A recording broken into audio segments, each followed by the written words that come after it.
For the latest in strategic affairs, subscribe to our YouTube channel. Click the bell icon for updates. Hello and welcome to The Gist on Strat News Global.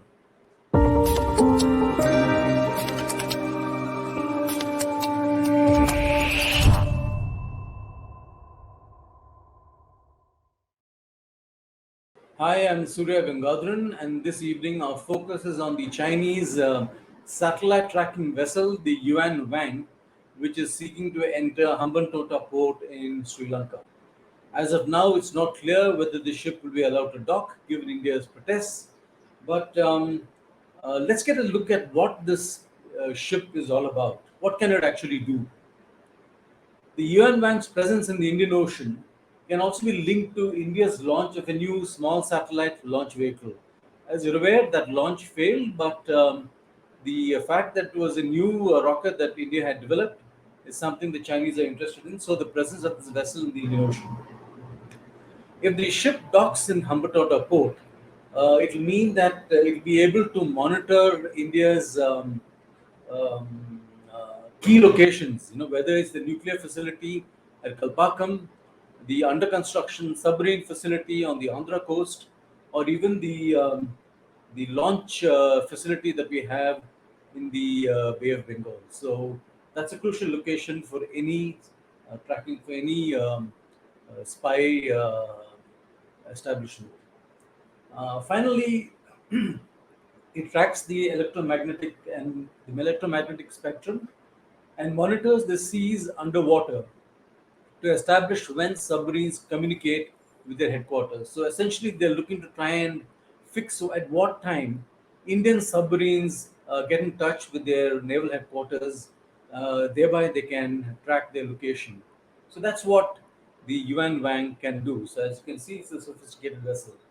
Now let's move to my guests. I have with me, joining us from Goa, is Rear Admiral Sudarshan Shrikhande. He was former Director of Naval Intelligence and he knows all about the Yuan Wang and a lot more. So welcome, glad to have you. Also joining us Thank you very much. Thank you. Also joining us from Colombo is journalist and commentator Asiri Fernando.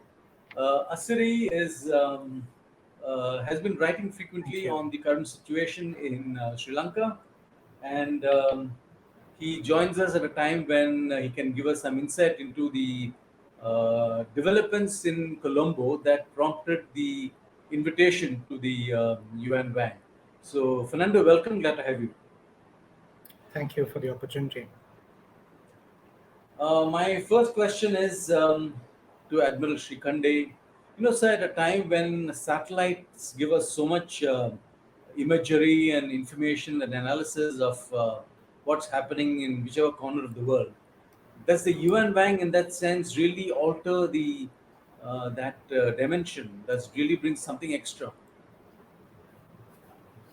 I would say that ships like the Yuan Wang 5 or the many such ships that the PLA owns for missile and satellite tracking add to what space-based satellite trackers tracking gives. Also, they enable monitoring satellite launches, space vehicle tracking, and for their own purposes, their own side, as well as for any adversaries or any other countries of interest.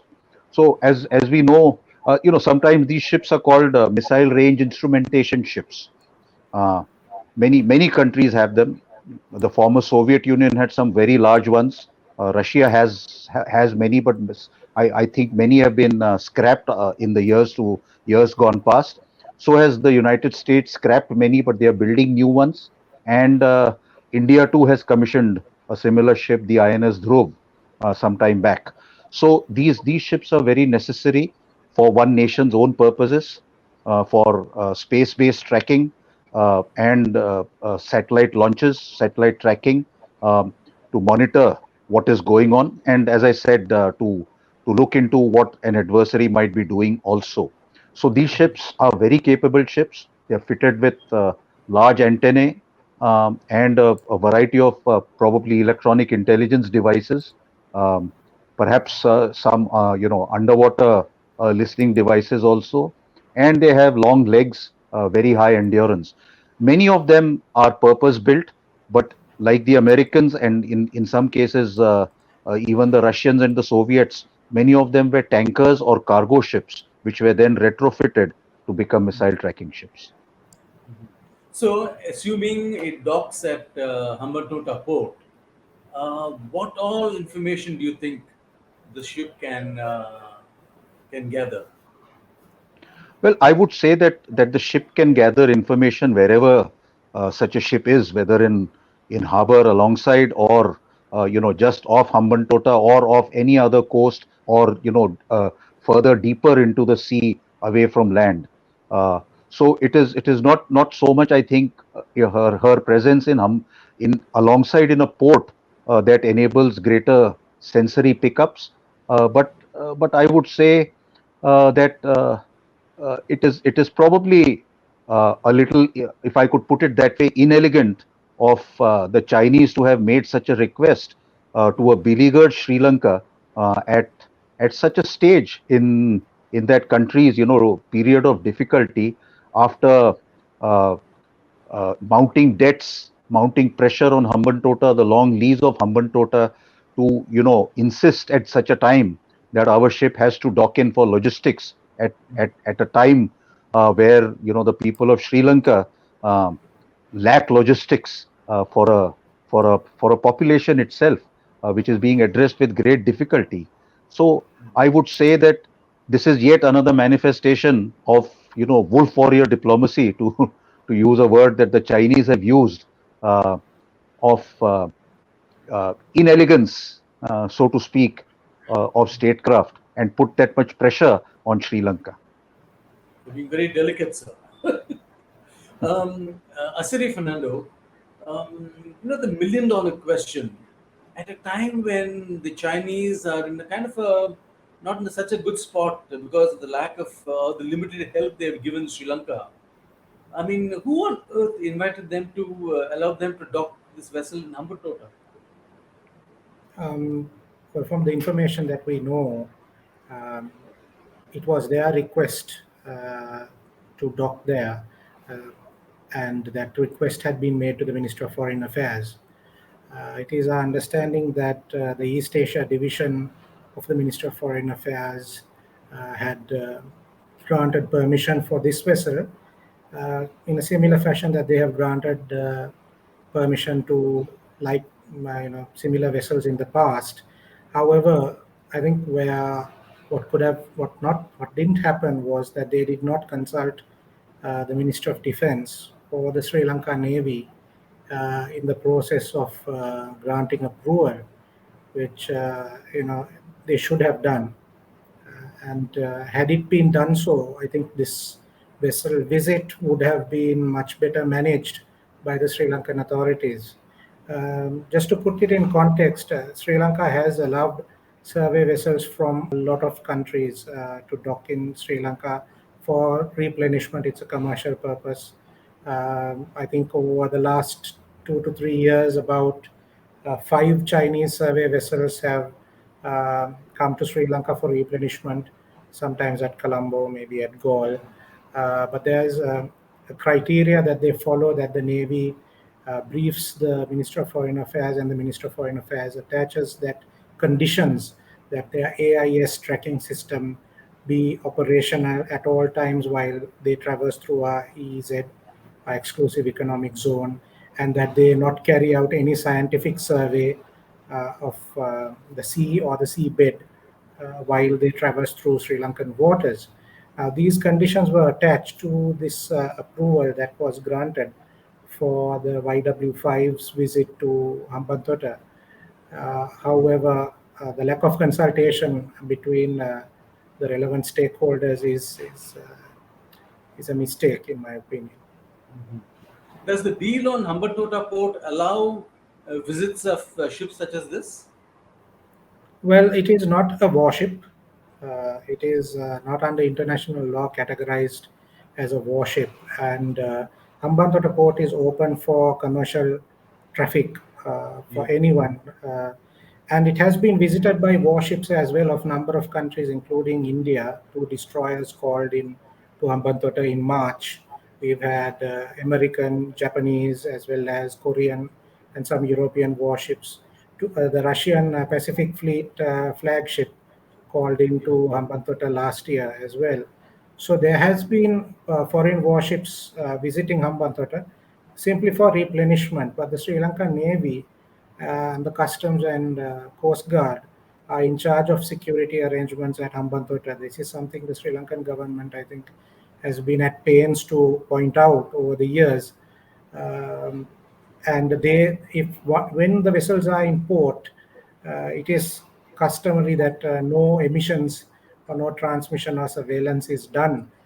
I mean, if it was active surveillance, Sri Lankan authorities would have picked up their emissions. Passive surveillance, I guess, you don't need to come into port to do that. You can sit offshore beyond, in the high seas, and with the kind of apparatus that's on board these vessels, you don't necessarily need to come to Hambantota, like the admiral said, to carry out surveillance. They can do it from the high seas. Would you say, Fernando, that even now, despite all the crisis and the manner in which China has behaved, the Chinese still have a lot of influence there in the establishment? I think less so than they had during the Rajapaksa administration. Uh, but they, as one of the biggest investors in the country, they have a lot at stake in Sri Lanka. So, not just the infrastructure projects, they have a big project with the Colombo port city, the reclaimed island city that they're building of the Colombo port, and that is very closely linked to Sri Lanka's economy in the future. If it doesn't take off, it's not just the Chinese, it's the Sri Lankans who also suffer. So I guess the Chinese are trying to regain some influence, if you may, during this transitional time, because we really don't know how long the the Wickremesinghe administration will be in office. There is a call for quick elections. However, constitutionally, that may not be possible till at least March or April next year. Um, but for debt negotiations and for the IMF assistance package to be negotiated, Sri Lanka needs to have political stability, and we need to show continuity in our policies. And I think that's important to note. So China will probably be trying to get more influence, or at least regain some influence that they lost. Admiral, has the Yuan Wang been sighted before in Indian Ocean, Arabian Sea, anywhere along our sea frontiers? And what about other Chinese vessels? Do they come frequently? I think Yuan Wang 5 has also been sighted earlier in the Indian Ocean. Um, if I remember right, probably had visited some place in 2014.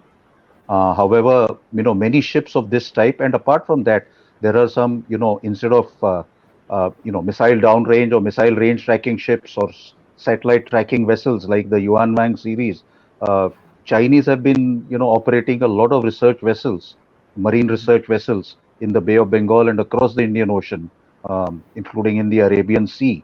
And certainly that is something that India has viewed with concern. We do not appreciate it. It is against our interest.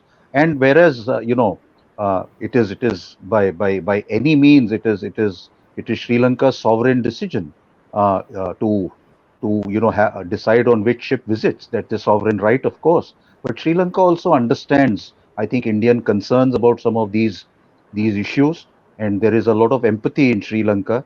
Not the least that empathy has increased because of their perceived sense of apathy, as you mentioned. Uh, from China, and not only that, perhaps the direct and indirect sort of uh, fallout of Chinese policies and Chinese influence that creates such problems in the first place. So, uh, as I said, I would like to just reiterate that uh, it's not a good sign, and it's probably not helpful for China to come with so much pressure and therefore I think it is right for Indians to be concerned. And one cannot guess what quiet diplomacy is taking place between Colombo and New Delhi on this. But I'm sure they are discussing um, and understanding as well as conveying concerns. And if media reports are to be believed, I think the Chinese, the Sri Lankan Foreign Ministry has put in a request to the Chinese to reconsider this visit. I'm not entirely sure whether that media report is right or wrong, but I think Mr. Fernando might be able to elaborate on that. But India has a reason and a very valid right to look after its security interests. And look at some of the reciprocal things that happen in waters around China. Uh, they tend to protest at every visit, Yeah. every transit is called an intrusion, and just see what has happened with Taiwan. Uh, so the right and wrong is pretty clear here. Fernando, the Yes. manner in which Sri Lanka has gone about trying to handle this, they are being very careful, you know, and there is perhaps a sense here that after all the help we give you guys, the Sri Lankans are, taking their time in conveying to the Chinese that perhaps you should go elsewhere or something at the time. There seems to be a very delicate manner in which the Sri Lankans are proceeding with the Chinese. Yes, well, Sri Lanka, given its current economic crisis, the political instability is very guarded in dealing with both regional and extra-regional powers, and rightfully so. It's a difficult period that Sri Lanka is going through. This situation, was not. To put it in context, this decision to grant permission came from the previous administration, the Gotabaya Rajapaksa administration's Yeah. time.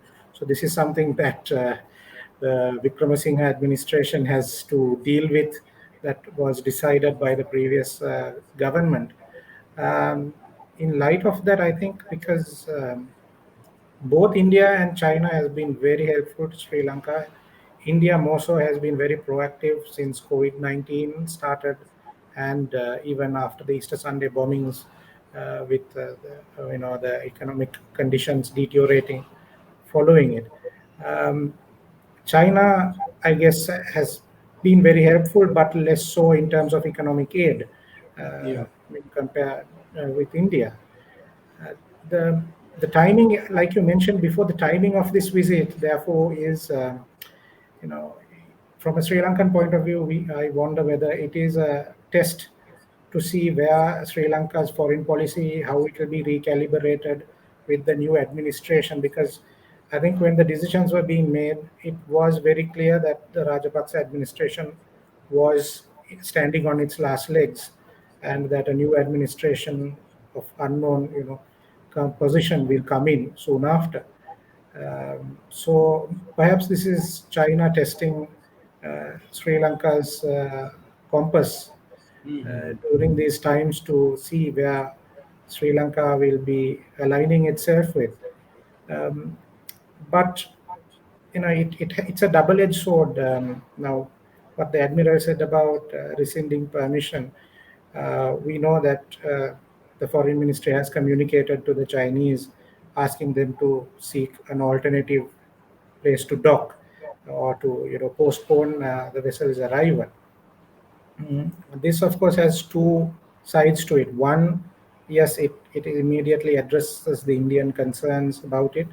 Uh, Secondly, of course, it brings to question Sri Lanka's policy stance. Now, irrespective of the foreign policy, the decision was taken to give this vessel Yeah.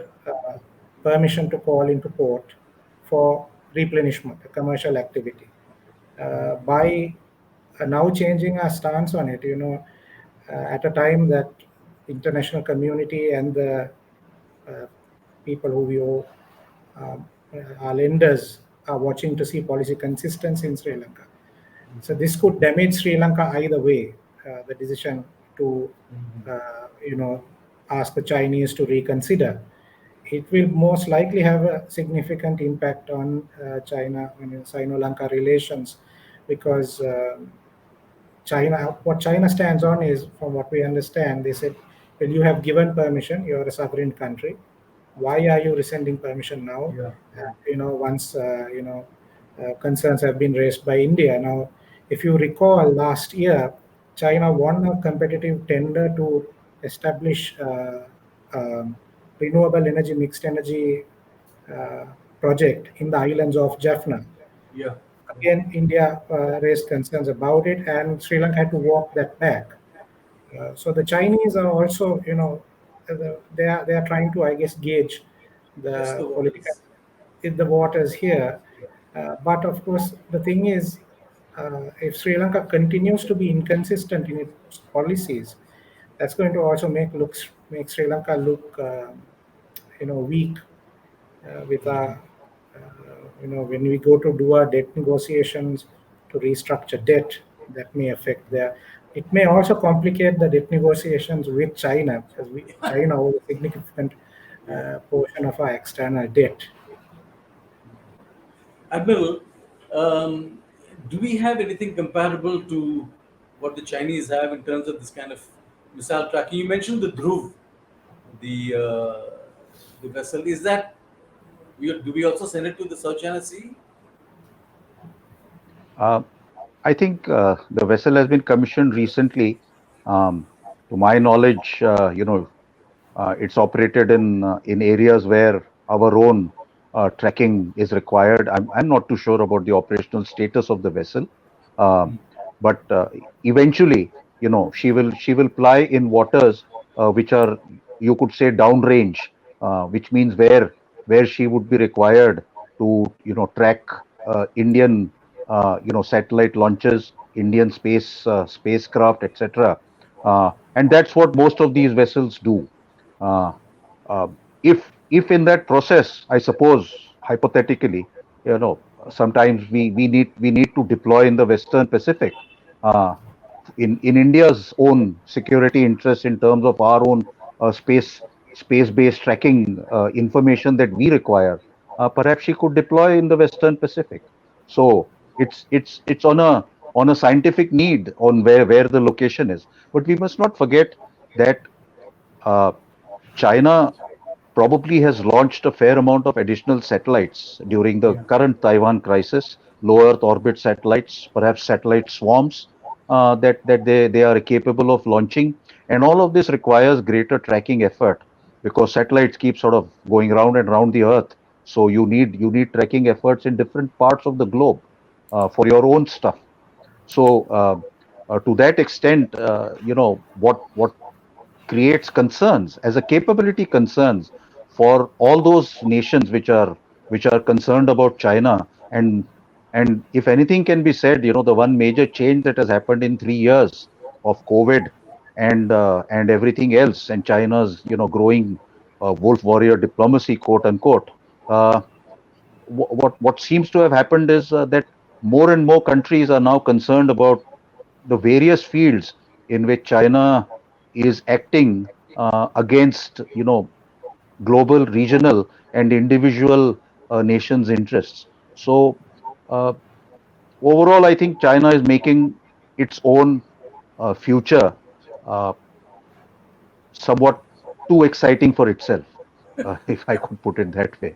Uh, and it's not gaining too many new friends and creating concerns, like the one Sri Lanka is, like Mr. Fernando mentioned.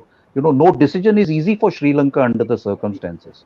They are in a bind, so to speak. And this is what happens when lenders are also benders. So they try and bend you this way and that way. So it is very difficult. And therefore, one hopes that Sri Lanka's ability to get international funding that comes with better terms and with easier conditions for Sri Lanka, help Sri Lanka to revive its economy and revert to its previous standards of living, and create the happiness that the island was always known for as a lovely neighbor of India. I mean, we are neighbors at the end of the day. We are Yeah. brothers more than anybody feeling, big brother or small brother. Asiri Fernando, Yes. President Ranil Wickremesinghe, where does he stand in this? Does he have any um, political biases, any inclinations towards any one country or the other? Is he, since he's the president, is he perhaps more ambivalent about India's role? Well, before becoming president, I think he's tried many a times through elections to become the president of Sri Lanka. But Mr. Wickremesinghe has been prime minister several times before, and he is generally viewed to have good relations with the West, as well with countries such as Japan and Korea, India, and I think this. The decision to rescind or ask the Chinese to reconsider also would come on, through his thinking that Sri Lanka should be closer to its regional interests as well as to its markets, which are pretty much in the West. Sri Lanka's export markets are mainly in the United States and in the European Union. So from a foreign policy standpoint, he is likely to find it easier to work with the West and India rather than other countries. However, he has also dealt with the Chinese before. He has good links with the Chinese administration. He has visited there while he was prime minister after 2015, and several projects took off on his watch from 2015. Chinese projects in Sri Lanka. So yeah, it's. I think it's too early to give a direction to Mr. Wickremesinghe's policy stance because he's just formulating his government. They are Yeah. trying to get a unity government going, and it's. I think he has to work with partners from the Rajapaksa regime as well in doing so. So there will of course be, different voices within the government who would have his ear, and but he's a seasoned politician. Uh, One hopes that he does walk a very neutral line with on regional and extra-regional powers, and steer Sri Lanka in a direction where we can, as the admiral rightfully said, get back on our feet economically speaking. And I think an economically strong Sri Lanka is very important, not just for stability in the Indian Ocean, but for the region as well. So, do you believe this the manner in which China has behaved during this crisis and the Yuan Wang issue, are these working on Sri Lankan minds? I mean, is there a sense that this country is perhaps not quite? Uh, I mean, they're not great guys. I mean, Well, there is a lot of local concern about the ship's visit.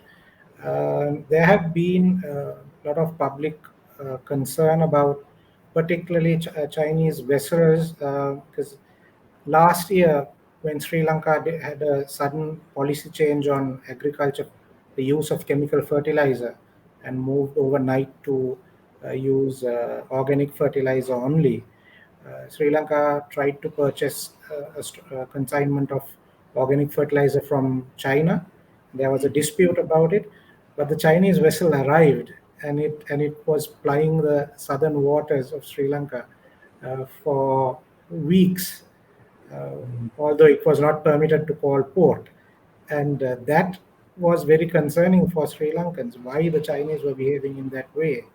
China, of course, insisted that the product that they um, marketed to Sri Lanka was to the standards, international standards that was required. So China's, the way China does foreign relations, their thinking is rather different from Yeah. the way other countries normally approach foreign policy. And sometimes what they do seem a bit aggressive. And that has been a concern for some in the Sri Lankan public, who are already worried about some of the projects that they have invested in that haven't really delivered on the ground economically, and it doesn't trickle down to the ordinary masses.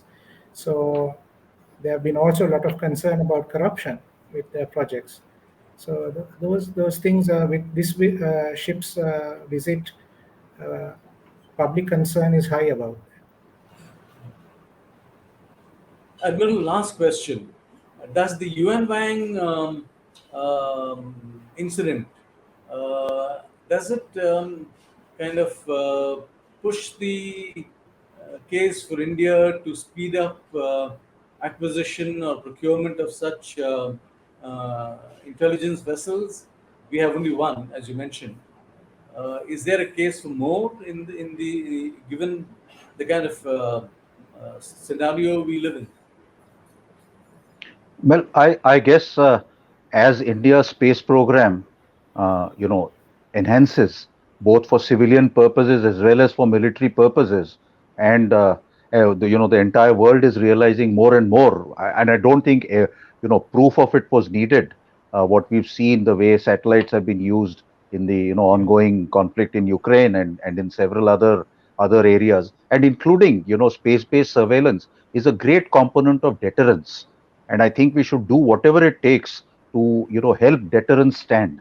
And therefore this kind of surveillance vessels that enhance deterrence, both by getting a better idea of where our satellites are, monitoring them, tracking them, preparing for the scientific progress that is required, as well as to be able to monitor likely adversaries. This capability is very important for deterrence, part of even nuclear deterrence, space-based deterrence. And as space becomes the new turf, so to speak, countries like India will also have to step up their investments. All of this is going to be, of course, very expensive, but we have made progress. It's taken quite a long time for some of the scientific research vessels to come, and yet I think the way India has handled everything diplomatically, it has created a higher levels of assurance rather than disturbance. And um, is it just a coincidence or happenstance that yesterday a U.S. naval auxiliary was docked in a private yard at Yeah, Kattupalli near Chennai for repairs for 11 or 12 days, and it has not raised eyebrows. It has been yeah. accepted with comfort. I'm sure there will be, Beijing might have something to say. They usually have something to say about most things. Uh, Mm. but nonetheless, it has not raised any concerns. In fact, it has furthered the partnership, and the Yeah. Indo-US partnership, or even the Quad, is increasingly seen as something that is creating benefits for more and more countries. And that's where I think China needs to pause and reconsider its own statecraft, whereas it is seeming to be disadvantaging itself.